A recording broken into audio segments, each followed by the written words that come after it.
Police వాళ్ళు వేదవతి ఇంటి నుంచి బయటకు రాగానే అమ్మయ్య, కృష్ణ పోలీసు వాళ్లకు దొరకలేదు. తరువాత పోలీస్ స్టేషన్కి వెళ్ళి పోలీసు వాళ్ళకు ఏదో ఒకలా నచ్చజెప్పి మేనేజ్ చేద్దాం అని చెప్పి నిహారిక మనసులో అనుకుంటూ ఉంటుంది. ఇక పోలీసు వాళ్ళు ఈ వీధిలోనే ఎక్కడో ఖచ్చితంగా ఆ కృష్ణ ఉండే ఉంటాడు, ఆ కృష్ణను వెళ్ళి పట్టుకుందాం పదండి అని చెప్పి మాట్లాడుకుంటూ ఉంటారు. ఆగండి ఎస్ఐ గారు, ఆ దొంగ ఎక్కడున్నాడో నాకు తెలుసు, నేను తీసుకొస్తాను అని చెప్పి ప్రసాదరావు అవని సుజాత ఉండే ఇంట్లోకి వెళ్తూ ఉంటాడు. ఇక అందరూ కూడా షాకింగ్గా ప్రసాదరావు వైపు చూస్తూ ఉంటారు.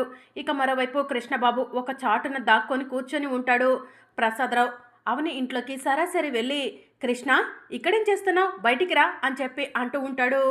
నానా, పిల్లలు నేను దొంగ పోలీసు ఆడుకుంటున్నాము, నేను దొంగని అందుకే దాక్కున్నాను అని చెప్పి కృష్ణ చెప్తూ ఉంటాడు. నీకోసం పోలీసులు వచ్చారు కృష్ణ, రా వెళ్దాం అని చెప్పి ప్రసాదరావు కృష్ణ షర్ట్ పట్టుకొని లాక్కొని వస్తూ ఉంటాడు. ఇక ఎదురుగా పోలీసులు ఉంటారు. ఇదిగోండి మీరు వెతుకుతున్న దొంగ అని చెప్పి ప్రసాదరావు పోలీసు వాళ్ళకు చెప్తూ ఉంటాడు. నానా, ఇదేంటి నిజమైన పోలీసుల దగ్గరికి తీసుకొచ్చావు అని కృష్ణబాబు అడుగుతూ ఉంటాడు. రే, తప్పించుకొని ఎక్కడికి పారిపోదాం అనుకుంటున్నావురా అని చెప్పి పోలీసు వాళ్ళు అంటూ ఉంటారు. నేను తప్పించుకోవడం ఏంటి, మీరు నన్ను చూసి ఎవరో అనుకుంటున్నారు, పొరపాటు పడుతున్నారు అని కృష్ణ అంటూ ఉంటాడు. మర్యాదగా ఆ అమ్మాయి మెడలో కొట్టేసిన నగ ఎక్కడ ఉందో చూపించు అని పోలీసు వాళ్ళు అడుగుతూ ఉంటారు. నగ నాకేం తెలీదు, మీరు పొరపాటు పడుతున్నారని చెప్తున్నాను కదా ఎస్ఐ గారు అని కృష్ణ అంటూ ఉంటాడు. ఇక పోలీసు వాళ్ళందరూ కలిసి కృష్ణబాబుని వెతుకుతూ ఉంటారు. కృష్ణబాబు ప్యాంటు చొక్కా వెతుకుతూ ఉంటే నాకు చక్కలు గింతలేస్తున్నాయి ఎస్ఐ గారు, నేను దొంగని కాదు, నా దగ్గర ఏ నగ లేదు అని కృష్ణ అంటూ ఉంటాడు. ఇక కృష్ణబాబు పాకెట్లో నుంచి నగను పోలీసు వాళ్ళు బయటికి తీసి, మరి ఇది ఎక్కడి నుంచి వచ్చిందిరా అని చెప్పి అడుగుతూ ఉంటే, మీరు మ్యాజిక్ చేస్తారా ఎస్ఐ గారు, నా పాకెట్ల నుంచి భలే నగను బయటికి తీశారే అని కృష్ణ అంటూ ఉంటాడు.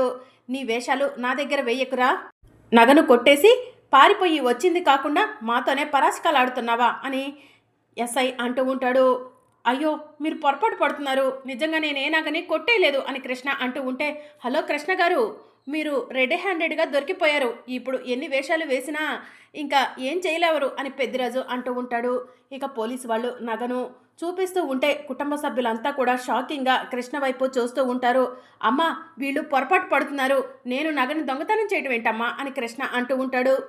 నువ్వు కాదా నగను దొంగతనం చేసింది అని వేదవతి అడుగుతూ ఉంటుంది. నిజమమ్మా, నేను కాదు అని కృష్ణ చెప్తూ ఉంటాడు.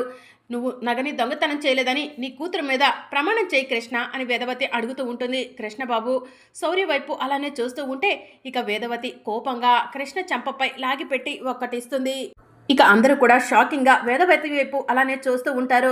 రే పదరా, పోలీస్ స్టేషన్లో చూసుకుందాం అని చెప్పి పోలీస్ వాళ్ళు కృష్ణను లాక్కొని వెళ్తూ ఉంటారు. ఎస్ఐ గారు, నేను చెప్పేది వినండి, నేను ఎలాంటి దొంగతనం చేయలేదు, నన్ను వదిలిపెట్టండి అని చెప్పి కృష్ణ అంటూ ఉంటాడు. కృష్ణ మాటను పట్టించుకోకుండా పోలీసు వాళ్ళు అక్కడి నుంచి వెళ్ళిపోతారు. ఒకప్పుడు నీ కొడుకు దొంగ అంటే కాదన్నావు కదత్తా, ఇప్పుడైనా నమ్ముతావా నీ కొడుకు దొంగని అని సుజాత వేదవతిని అడుగుతూ ఉంటుంది. వేదవతి ఏం మాట్లాడకుండా అక్కడి నుంచి వెళ్ళిపోతుంది. మావయ్య, మీరు మంచి పని చేశారు అని సుజాత అంటుంది. దాంతో ప్రసాదరావు కూడా లోపలికి వెళ్ళిపోతాడు. ఒసే నిహారిక, గతంలో నీ మొగుడు ఇలాంటి పనులు చేస్తున్నాడు, మార్చుకోమని చెప్పాను, కానీ మార్చే ప్రయత్నం నువ్వు చేయలేదు, ఇంకా కృష్ణని దొంగతనాలు చేయమని ఊసుగొలిపావు అని అవని నిహారికను అంటూ ఉంటుంది. అందుకే అంటారు చెరపకురా చెడేవని అని చెప్పి అర్చన అంటూ ఉంటుంది. ఏంటి, మీకు ఛాన్స్ దొరికింది కదా అని నోటికొచ్చినట్టు మాట్లాడుతున్నారు, నిహా వెళ్ళాం పదా అని శౌర్య నిహారికను తీసుకొని లోపలికి వెళ్ళిపోతుంది. అమ్మ అవని, వీళ్ళు మారతారనుకుంటున్నావా, ఎప్పటికీ మారరమ్మా, వీళ్ళ బుద్ధి వంకరేనమ్మా అని పెద్దిరాజు చెప్పి అక్కడి నుంచి వెళ్ళిపోతాడు. అవని, నువ్వు కృష్ణని దొరకకుండా చేయాలనుకున్నావు, కానీ నిజం ఎన్నో రోజులు దాగదు అవని, మావయ్య దగ్గరుండి కృష్ణను అరెస్ట్ చేయించారు, చూసావు కదా, పద వెళ్దాం అని చెప్పి సుజాత అవనిని తీసుకొని లోపలికి వెళ్ళిపోతుంది. ఇక మరోవైపు పోలీసు వాళ్ళు కృష్ణను తీసుకొని పోలీస్ స్టేషన్కు వస్తారు. ఎస్ఐ గారు, నన్ను వదిలిపెట్టండి ప్లీజ్ అని కృష్ణ అంటూ ఉంటాడు. నిన్ను వదిలిపెట్టడమా, అది జరగదురా అని చెప్పి పోలీసు వాళ్ళు అంటూ ఉంటారు. కానిస్టేబుల్స్, వీడిని తీసుకెళ్లి సెల్లో వేయండి అని ఎస్ఐ చెప్పడంతో కానిస్టేబుల్స్ కృష్ణని తీసుకెళ్లి సెల్లో వేసి లాక్ చేసేస్తారు. ఎస్ఐ గారు, నన్ను వదిలిపెట్టండి ప్లీజ్ అని చెప్పి కృష్ణ అంటూ ఉంటాడు. దొంగతనం చేసిన వాడిని వదిలిపెట్టమంటావేంట్రా, సిగ్గుందా నీకు అని ఎస్ఐ అడుగుతూ ఉంటాడు. ఎస్ఐ గారు, మీ పోలీసులకి దొంగలకి మంచి బాండింగ్ ఉంది, ఎలాంటిదంటే నీటికి చాపకి మధ్య ఉండే బాండింగ్ మీ పోలీసులకి దొంగలకి ఉంటుంది ఎస్ఐ గారు అని కృష్ణ చెప్తూ ఉంటాడు. పిచ్చి పిచ్చి వేషాలు వేశావంటే గొడ్డు కారం ఎక్కడ పెట్టాలో అక్కడ పెడతాను, మా స్టైల్లో కోటింగ్ ఇస్తాను అని చెప్పి ఎస్ఐ కృష్ణబాబుకి వార్నింగ్ ఇస్తూ ఉంటాడు. ఎస్ఐ గారు, కావాలంటే రోజు నేను దొంగతనం చేసే దాంట్లో 50-50 తీసుకుందాం, అంతేకాని నన్ను వదిలిపెట్టండి అని కృష్ణ అంటూ ఉంటాడు. వదిలిపెట్టాలి అంతేనా? వదిలిపెడతాను. నువ్వు సైలెంట్గా ఉంటే నిన్ను మొదట కోర్టులో వదిలిపెడతాను, తరువాత జైల్లో వదిలిపెడతాను అని చెప్పి ఎస్ఐ కోపంగా కృష్ణకు చెప్పి అక్కడి నుంచి వెళ్ళిపోతాడు.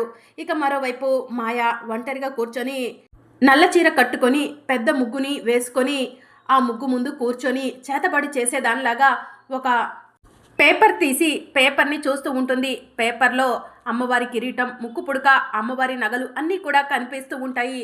ఇక మరోవైపు మాయ పేరెంట్స్ కూడా హాల్లో కూర్చొని, మాయ ఇంతకుముందు మనతో టైం స్పెండ్ చేసేది, ఇప్పుడు మనతో టైం కూడా స్పెండ్ చేయట్లేదు, వీళ్ళు దొరికితే ఆఫీస్కి వెళ్తుంది శ్రీకర్ కోసం అని చెప్పి మాట్లాడుకుంటూ ఉంటారు. ఏమండి, కానీ మాయకు మనం దాచిన నిజం ఏదో ఒక రోజు తెలిస్తే అప్పుడు పరిస్థితి ఏంటానని భయంగా ఉందండి అని చెప్పి మాధవి శశిధర్తో అంటూ ఉంటుంది. అవును మాధవి, నాకు కూడా అదే అనిపిస్తుంది అని శశిధర్ అంటూ ఉంటాడు. అసలు మాయ మనం చెప్పినట్టు ఎప్పుడు వినలేదండి, కానీ మనం మాయను అల్లారు ముద్దుగా పెంచుకున్నాము. పిల్లలు పుట్టని మనకు ఆ అడవి తల్లి మనకు మాయను ప్రసాదించింది. మాయ మనం చెప్పినట్టు వినలేదు, మన బాటలో కూడా నడవలేదు అని చెప్పి మాధవి అంటూ ఉంటే, అవును మాధవి, నువ్వు చెప్పింది నిజమే. మాయ జన్మ రహస్యం ఏదో ఉండుంటుంది, ఆ జన్మ రహస్యం ఏదో ఒకరోజు బయటపడుతుంది.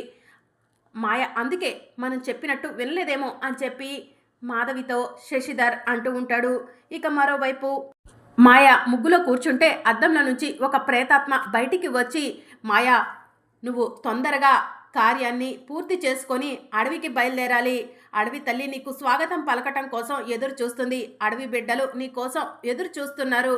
నువ్వు త్వరగా నీ కార్యాన్ని సాధించి అడవికి వెళ్ళిపోవాలి అని చెప్పి ప్రేతాత్మ మాయకు చెప్తూ ఉంటే, సాధిస్తాను, త్వరలోనే ముక్కు పుడకను సొంతం చేసుకుంటాను, అడవికి బయలుదేరుతాను అని చెప్పి మాయ ప్రేతాత్మతో చెప్తూ ఉంటుంది. ఇక మరోవైపు మాయ పేరెంట్స్ ఒంటరిగా కూర్చొని మాయ తమ జీవితాల్లోకి రాకముందు ఏం జరిగిందో గుర్తు చేసుకుంటూ ఉంటారు. వాళ్ళు ఒక అడవికి ఎంజాయ్ చేయటం కోసం ట్రిప్ లాగా బయలుదేరుతారు. ఇక అదే సమయంలో అడవిలో అడవి దేవతకు కొంతమంది అడవి ప్రజలు పూజలు చేస్తూ ఉంటారు. ఇక అదే సమయానికి మాయ పేరెంట్స్ అడవిలోకి వెళ్తారు. ఏమండి, ఈ అడవిలో ఎవరో దేవత ఉందంట, ఆ దేవత దగ్గరకు వెళ్ళి ఆ దేవతను దర్శించుకుందామండి, ఆ దేవత పుణ్యానైనా మనకి పిల్లలు పుడతారేమో అని చెప్పి మాయ ఫాదర్తో అంటూ ఉంటే, సరే మాధవి అని చెప్పి మాయ ఫాదర్ అంటూ ఉంటాడు.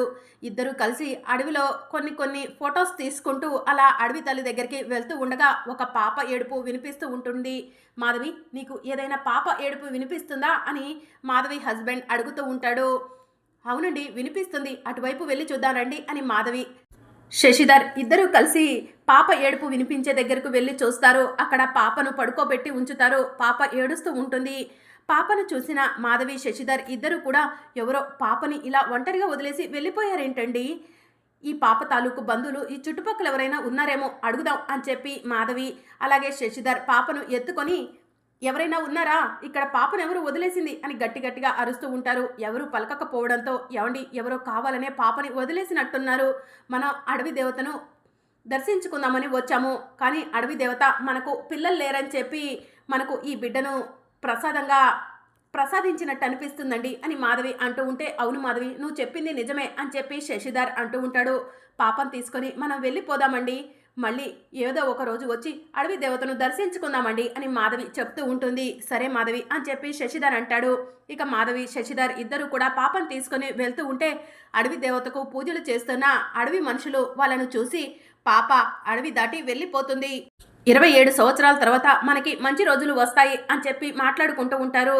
అప్పుడు అడవి ప్రజలు కొంతమంది అడవి దొర, ఈ పాప ఆ అమ్మవారి ఆజ్ఞతో పుట్టిందన్నావు, అమ్మవారి హంస అన్నావు, మా జీవితాలను బాగు చేయడానికే పుట్టిందన్నావు, నిజంగా మా జీవితాలను బాగు చేస్తుందా అని చెప్పి అడుగుతూ ఉంటారు. మీరు చెప్పినవన్నీ నిజాలే, మీ జీవితాలను బాగు చేయడం కోసం, మీ జీవితాలను సమాజంలోకి తీసుకెళ్లడం కోసమే ఆ పాప పుట్టింది. 27 సంవత్సరాల తరువాత ఆ పాప మళ్ళీ తిరిగి వస్తుంది, ఆ రోజు కోసం అందరం ఎదురు చూద్దాం అని అడవి దొర అడవి ప్రజలకు చెప్తూ ఉంటాడు. ఇక మరోవైపు వేదవతి, ప్రసాదరావు అలాగే కుటుంబ సభ్యులు అందరూ కూడా హాల్లో కూర్చొని ఉంటారు. ఏమండి, మన కృష్ణ దొంగతనం చేయటం ఏంటండి అని వేదవతి అంటూ ఉంటుంది. గ్రానీ, కృష్ణను నువ్వు తప్పుగా అర్థం చేసుకోకు. మన కుటుంబాన్ని సాధటం కోసమే కృష్ణ దొంగతనం చేశాడు అని శౌర్య అంటూ ఉంటుంది. ఇక చాలు ఆపమ్మా. దొంగతనం చేయటం చిన్న పని అన్నట్టు అలా సపోర్ట్ చేస్తున్నావేంటి అని పెద్దిరాజు అంటూ ఉంటాడు. ముందు కృష్ణను ఎలా బయటికి తీసుకురావాలో ఆ విషయం గురించి ఆలోచించండి అని చెప్పి నిహారిక అంటుంది. దొంగతనం చేసి పోలీస్ స్టేషన్కి వెళ్ళాడు. మరే కేసైనా అయితే కనుక ఎలాగో ఒకలా బయటికి తీసుకొచ్చే వాళ్ళము. గతంలో కృష్ణ అన్నయ్య నరసింహ గారిని యాక్సిడెంట్ చేస్తే ఆ కేసు నా పైన వేసుకున్నాను. అన్ని రోజులు అలానే ఉండవు కదా అని చెప్పి శ్రీకర్ అంటూ ఉంటాడు. అసలు దీనంతటికీ కారణం మీరే మావయ్య గారు అని చెప్పి నిహారిక అంటుంది. నేనేం చేశానమ్మా అని ప్రసాదరావు అంటూ ఉంటాడు. అవని ఇంట్లో దాక్కున్న కృష్ణను కావాలనే పోలీసులకు తీసుకొచ్చి అప్పగించారు కదా.